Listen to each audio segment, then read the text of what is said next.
Israeli প্রধানমন্ত্রী Benjamin Netanyahu যেদিকেই তাকান চারপাশে শুধু সংকটই যেন ঘনিয়ে আসছে। ফিলিস্তিনি ভূখণ্ড গাজা উপত্যকায় তার সরকারের যুদ্ধ নিয়ে সমালোচনা বাড়ছে। গণহত্যা ও যুদ্ধাপরাধের অভিযোগ তুলেছেন বিদেশি নেতারা, এমনকি সাবেক ইসরায়েলি প্রধানমন্ত্রীরাও।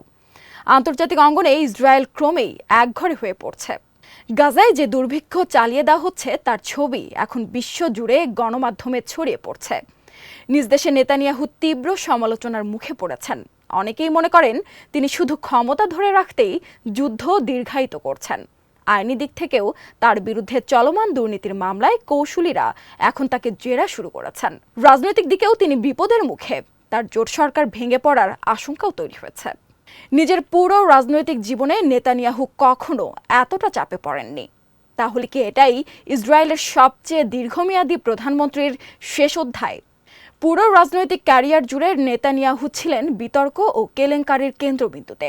বর্তমানে দেশে পশ্চিমা বিশ্বে তার বিরোধিতা বাড়ছে।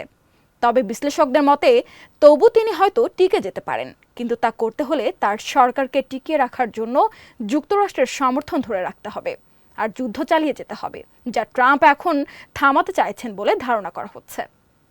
আরও সংবাদ পেতে চোখ রাখুন প্রতিদিনের বাংলাদেশের ওয়েবসাইট, ফেসবুক পেজ ও ইউটিউব চ্যানেলে। এতক্ষণ সঙ্গে থাকার জন্য ধন্যবাদ।